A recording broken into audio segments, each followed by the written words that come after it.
Welcome to Beyond Just Business, the podcast for those who want more. More clarity, more direction, and potentially more meaning. We explore the thinking behind success, the habits that shape performance, and the questions that go deeper than profit margins. If you're ready to challenge the obvious and rethink the way life and business work, you are absolutely in the right place. Welcome back to another episode of Beyond Just Business. We are in season 2, would you believe? We've had some great conversations. I think some of them to date have been quite challenging, but I really hope that you've gotten some value from what we've discussed and maybe just thought a little bit differently about the way you do things and the potential that you have in every part of your life. So in this episode, we're going to be talking about masks and mirrors, but if you could do us a favor before you listen and settle in, if you like this podcast, please feel free to subscribe, share it with someone who's in your network. And if you've enjoyed it, feel free to review it as well. We'd always be grateful for feedback on what people enjoy, what we can adapt, what we can improve. And equally, if there is a topic that you enjoy or you want covered or you have a question about, feel free to reach out to hello@beyondjustbusiness.com or contact myself or Paul separately. And all the topics we discuss here have either been raised by those in our network or have come up in our interactions in everyday life. And the goal is to get you thinking, keep you curious, and maybe just improve how you do things for yourself and your version of winning just a little bit every time. So great to chat again, Paul. How are you today? I'm good. All good. Thanks, God. Now, so today we're going to be talking about M&Ms. And before the confectionery committee comes after us, it's not about the chocolate sweets, although I'm absolutely starving because I'm fasting at the moment. And don't get me started on M&Ms. Although if they did want to sponsor us now, I'd be quite happy that I prefer the peanut M&Ms if they're listening to us and they want us to sponsor you. Absolutely. Yeah, we're getting into murky waters here. Will people hear our in-depth conversation over the crunch of peanuts? I don't know, but listen, if we don't ask, we don't get. We'll throw it out there. And we're to be very careful. You know, people sponsor stuff, and then you realize that this episode has been sponsored by such and such. That doesn't align with what we do at all. It's okay. We've just sponsored them without them actually sponsoring us. They can all just send us free stuff. I'll take that any day of the week anyway. So today we're going to be talking about the two M's, and it's going to be masks and mirrors. So I'll give the listeners a quick phrase that I'd written down, which was masks, the faces we wear to fit in at work, at home, and in society. And then mirrors, what we see in ourselves versus others and how that's reflected back to us. So Paul, this is something that you said you came across in the last number of weeks. So I'll let you take the lead on this one from a start. Yeah. Okay. So masks, the way that was coming across was actually people putting forward everything's okay. And especially business owners, because they can't be seen to drop that mask. So in front of their customers, their suppliers, their employees, everything, they have to wear a mask and they have to present to the outside world. Not saying they have to, because me in relation to not liking should tos, have tos, or need tos, but there is this understanding that that's the way they should present themselves to the world, that everything's going grand, everything's fine, no problems whatsoever, it's business as usual. But actually behind the scenes, they're having a few challenges and things can be difficult, whether it be that relationship difficulty or financial difficulty or health difficulties. There's stuff that's going on behind the scenes that is impacting how they're performing on a day-to-day basis. So that was showing up on a few different occasions. And then the other one, whereby when it comes back to the law of reflection, what we see in others is actually within ourselves. So sometimes we make ourselves blind to what we see in others. So what I mean by that is, so we'll see traits or we'll see behavior in what people do and how they act and how they respond and all this kind of thing. And we treat that other person as being something separate to ourselves, which they are physically. Energetically, they're not, but they are still physically separate to us. However, what we're observing within them, and it's a big lesson for an awful lot of people, is actually reflection back on ourselves. So an individual that's in your life is actually a mirror to yourself in order to see not so much your reflection, but what are the traits and the behaviors that are inherent within yourself that you're not actually owning within yourself. And that now is a part of you that you're disowning, which has an impact on the self-worth perspective.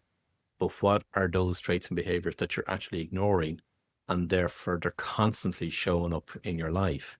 in order for you to become aware of them and actually start to own them in your life. Because when you do, well, then things become a lot more easier, let's put it that way. And as soon as you started to say traits, I'd love the listeners to hear that fact about the how many traits we have, because that was a real light bulb moment for me.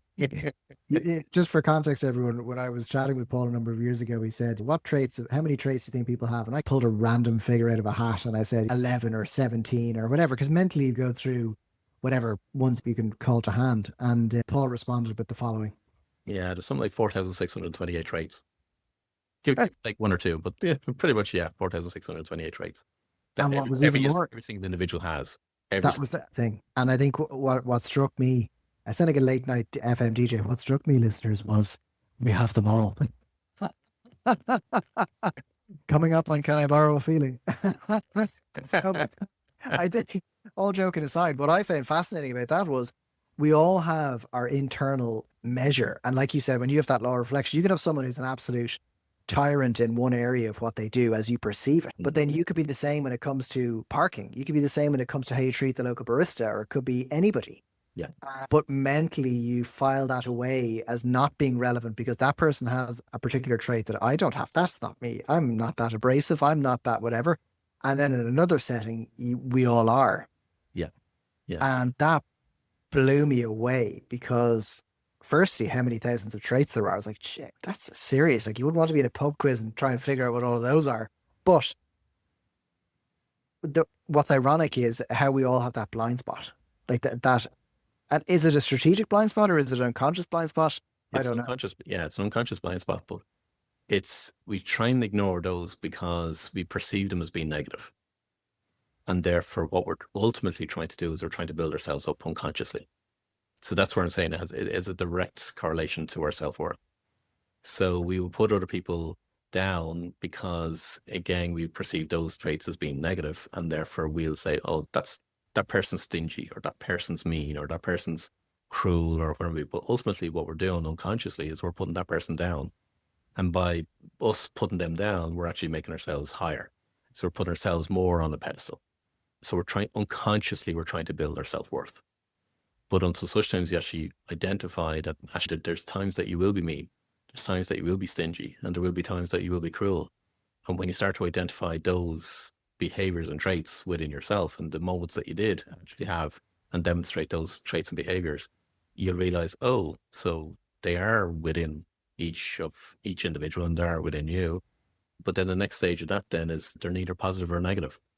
Because again, people's perception is that traits and behaviors are positive. Some are positive and others are negative, but they're not. No, they're neither positive nor negative. They're just traits, they're just behaviors. And you can see, because that's where the other universal law comes into play, the universal law of duality. There's always both sides. So when you bring that law into effect and you look at the positives and the benefits of what you perceive to be a negative trait, now you're bringing that trait into balance. So now that's where you get to a point of what I refer to as equilibrium, that you're actually getting into equilibrium, you're getting into balance, you get to a point whereby you see the traits and you see the behavior in other people like that. So you say, okay, somebody cutting you off in traffic or being hurt in a particular situation, whatever it may be, and so on. But when you recognize them in other people, the charge is no longer there because you've actually recognized it within yourself, that you've done that trait and you've played out that trait. And perhaps there will be situations where you'll still continue to play out that trait. But once you identify that it's within yourself, then you'll no longer react and have it triggered when somebody else demonstrates it. You'll actually, funny enough, my response is I just giggle because it is actually quite funny when you see him being played out. So yeah, and that's the law of reflection. And where we get back to wear a mask is where we don't want that to be seen among somebody else.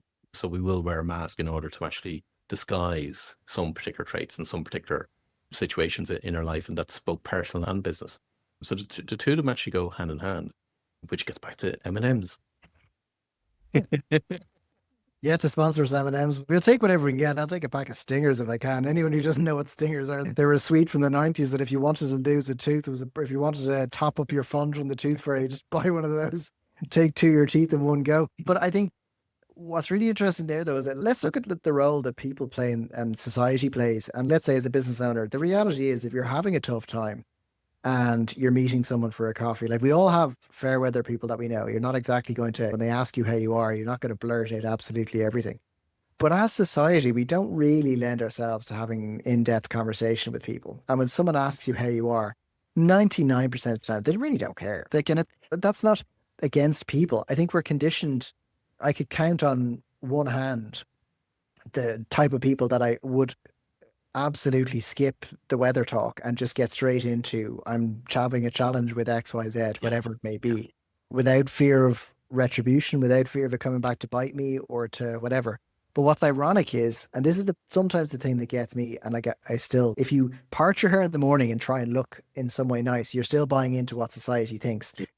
I think sometimes when you think of the role of mental health and how we all do things and this perception of perfection, that we all make a hames of things in a variety of ways all the time. Like it is very rarely perfect. And if it is, you watch a video on YouTube where they try and do a trick shot and it makes it look like it happened in perfection. It looks amazing, but it took 4,000 takes and they've lost their family or their marriage over it. So a cookery show could look fantastic, but it's done on a mixture of years of experience, but frustration, challenges, dealing with it, and perseverance. Yeah. But I think we kind of shy away from that. We're very still Instagram, as in people pay. I would love to see more open conversation about this has gone wrong. This is a challenge, but without writing someone off or putting them on a blacklist of something where you can't be, you're no longer good at what you do. Like we all learn by making mistakes, but it's almost like they have to be glossed over. They do, agreed. But you've got people in your life just as much as I've got people in my life where you've probably gathered them or developed them over the years. Because I'm taken back to a number of people that I met a couple of weeks back, and it's straight to that conversation. We didn't even discuss the weather, politics, religion. We didn't discuss any of those. It's really straight to the actual deep conversation, and it's how are you? And everybody knows. Yeah. So in Ireland, most people respond, yeah, sure, grand.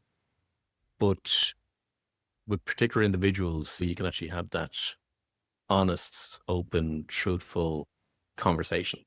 And it's not to be morbid or not to be down. You can say, yeah, no, things are really good because they may perhaps be good and maybe not so good for the other individual. But there's that deeper understanding that it's okay to be honest and being truthfully honest, not just talking about law court. I'm talking about actually expressing how you truly feel. And that's priceless, I think. It definitely in today's society, it is priceless to come across those individuals. And some people will say, oh yeah, but I have that in my family or I have that with some friends and so on.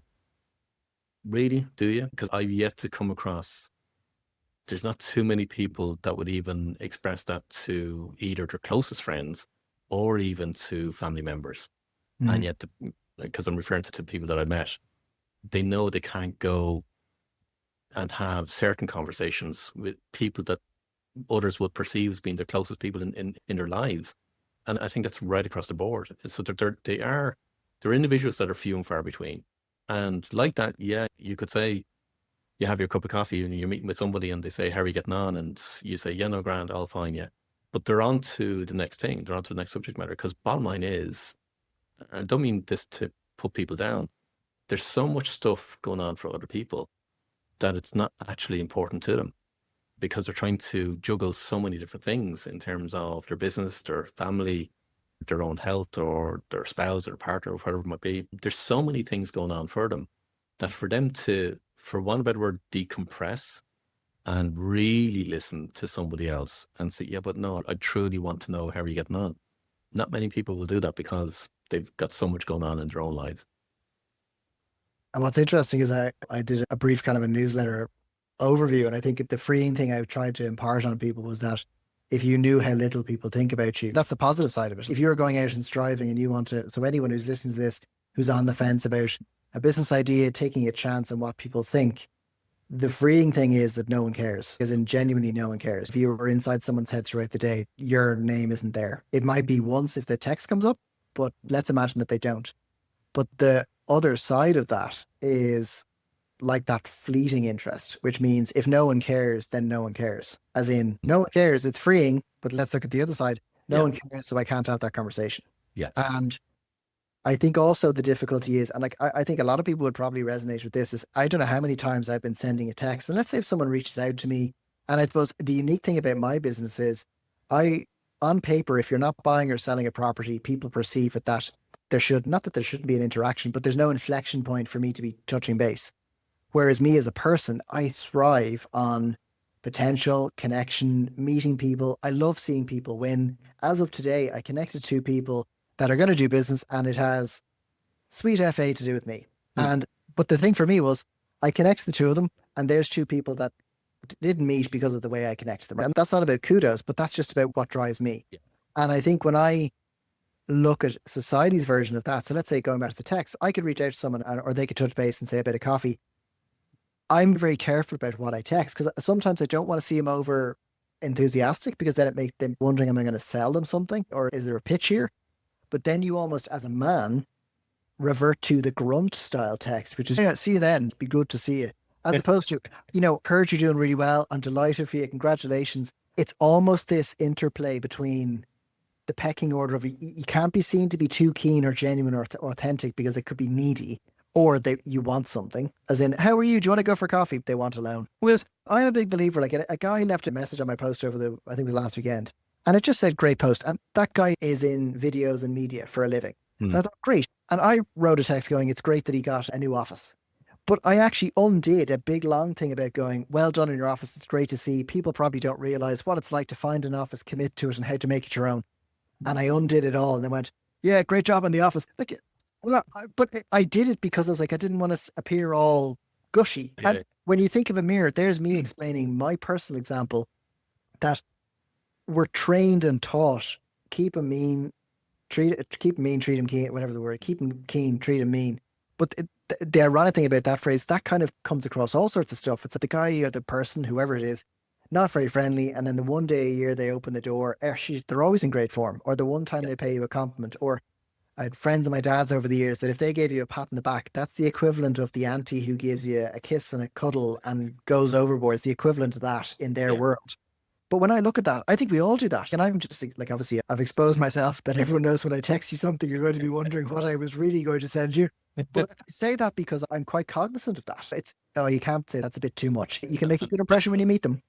And that's exactly the point. Yeah. And that's a mask that you're wearing. Yeah. Because you're not expressing your full, true, authentic self to somebody else. Fix it for me then, Paul. Will you put it here? We're trying to get sponsored by Gilloticians, M&M, Britvic. We throw Britvic in the mix. Diet Coke. Just, come on. Yeah. But I think we do need to drop our masks. But then are there certain situations that you can't drop them because society's gone, oh my God, like there's days I throw my eyes up to heaven and say, what is actually happening in society? But people are becoming quieter because they're afraid to say something because it might offend some particular sector of the economy. So that's a mask that we're wearing because we're actually making ourselves smaller in order to not offend somebody else. But Jesus, go back to the day when, you're in the schoolyard. God, the amount of stuff that was said then, that's what you grew up with. Are we becoming politically correct in every single thing that we do and every single thing that we say? And is that actually going to be a real stale environment to be living in? To me, it's not really exciting. I was actually having this conversation before. Okay, listeners will know what this podcast is all about. So we're saying as it is, but the conversation was about, we were reminiscing over the times of Benny Hill being on the show, being on the TV. And there's no way that show could actually be aired today. Even Faulty Towers, there's no way that show could actually be aired today because, again, some politically correct sector would actually shut it down for whatever number of reasons.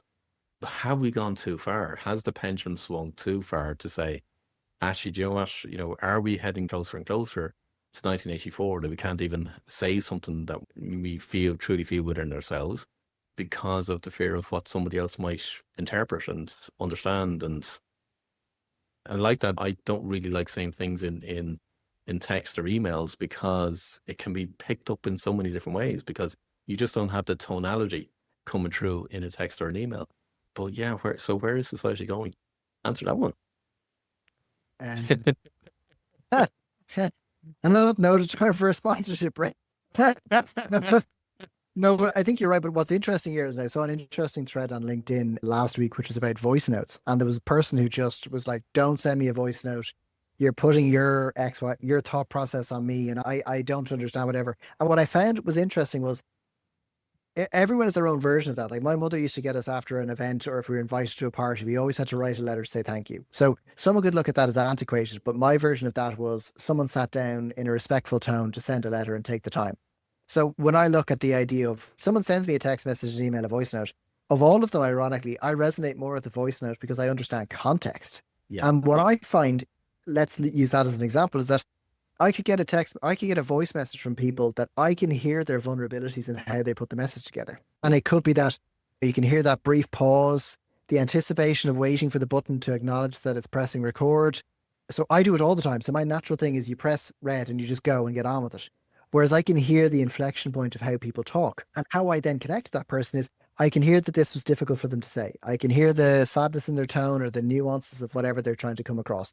But like you said, we now live in a world where text and email is so easy to send that it's a keyboard warrior type of thing. And the difficulty then is people don't have that. It's like what is it? The good punctuation is let's eat grandma or let's eat grandma. The let's eat grandma is not let's eat grandma with the comma. But I do think if we're thinking of mirrors and how we all do things, I think people as human nature, we've always had this kind of idea of a facade. And I think it just changes over time. So if you insert what's acceptable, so let's say the women outside of the home in the 50s and 60s was a nuance and it wasn't considered a thing. And then it does become that. And then there's another layer that comes in.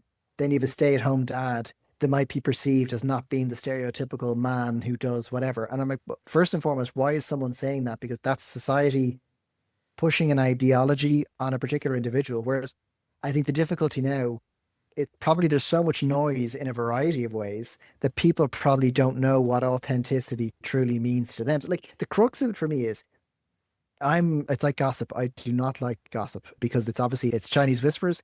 It's done in such a way that it's not acceptable, but it's the methodology behind it is benefit. It's like that. What's that German phrase? Taking happiness, making happiness in someone else's misery. Oh yeah. I can't remember what it's called. I'm not going to butcher the name, whatever it is. But let's just say, when you think of what society, like society's basically saying, these are all the things that are happening. So you're getting hit by a plethora of things all the time. And then in the middle of it all, I think your internal voice is, there's something not right here. I don't like this. I don't like that. And that's your authenticity trying to climb to the top. But in the middle of it, your kind of survival mode is a mirror where something is being presented to you to maybe try and teach you something or get you to notice.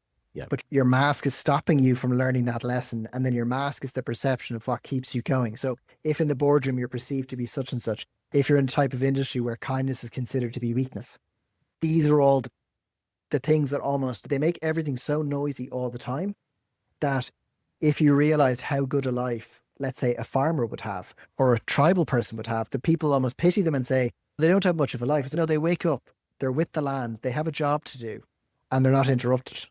And almost when you think of that as being the purity of the way you're meant to live, nowadays we are hit by so many things all the time that you almost, not that you don't get a choice, but there's so much noise on a consistent basis that when it stops, it's like living in the city and you're sent into the countryside. It's unsettling. Yeah. Yeah. So what the hell is someone supposed to do then? Though and I'm laughing now. I shared with the audience. You all know anytime when it comes to text concept, but I think it's important on this show.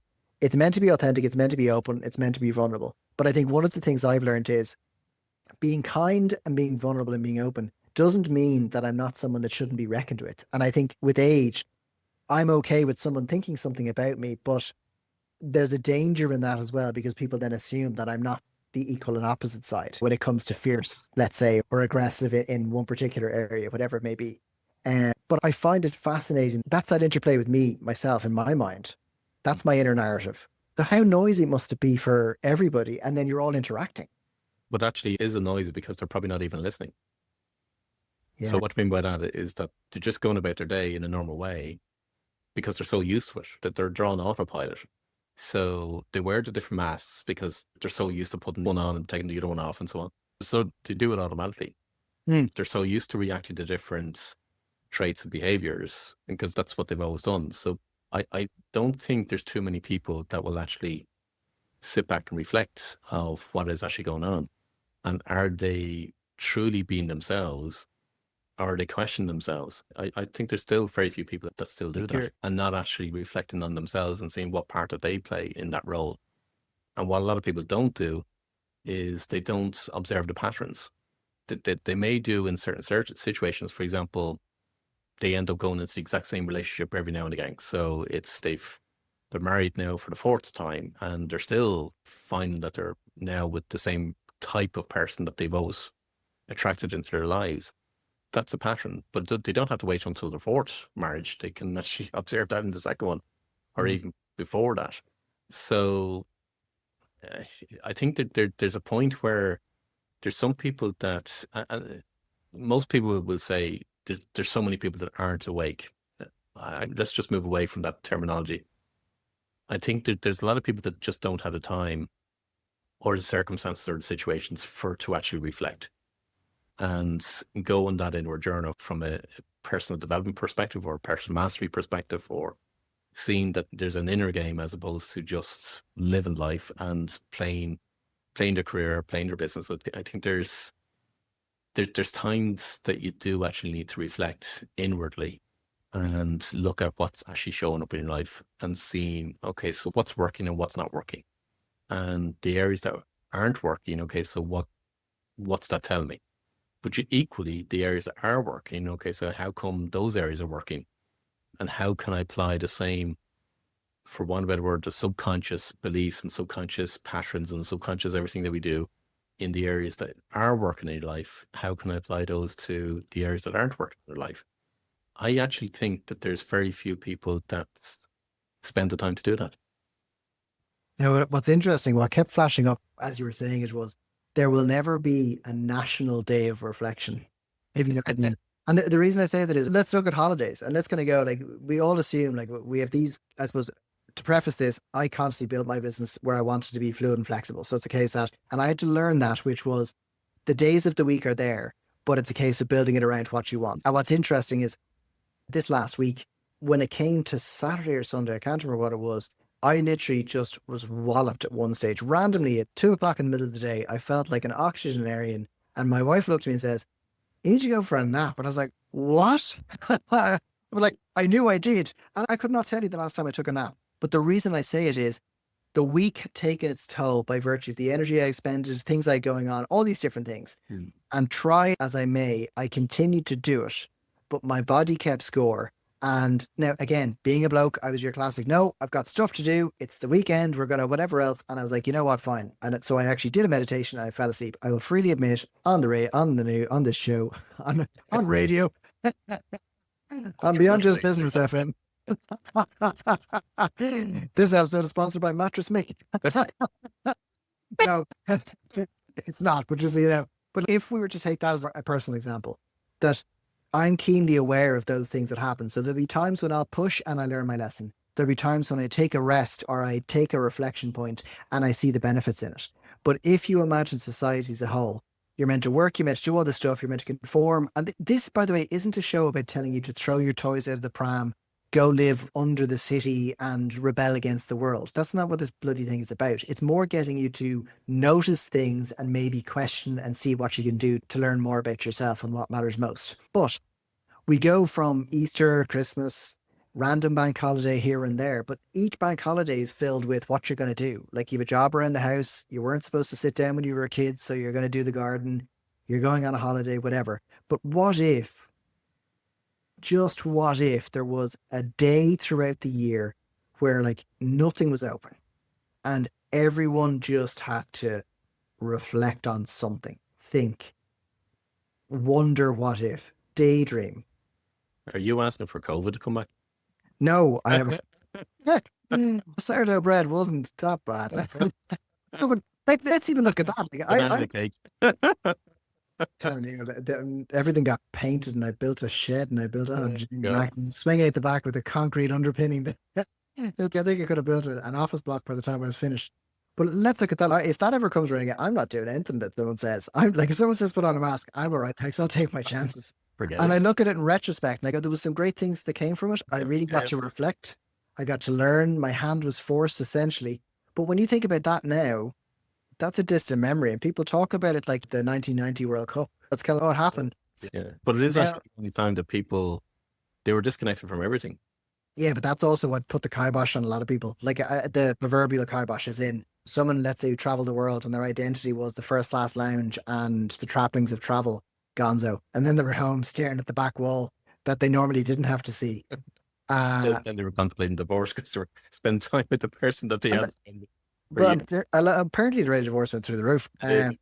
But what's interesting about that, like if we go back to that concept of it, and it's always like if someone listening to this, and it's not, by the way, this isn't someone who needs to go up in the mountains and do a 7 years in Tibet on it.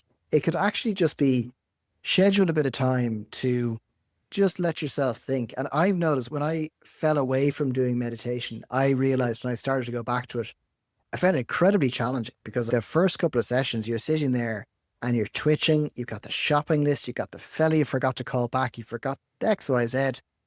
And then I began to notice in the last while that I can start to link into it more. But if you don't do any of that kind of stuff, you're not giving yourself reprieve to notice.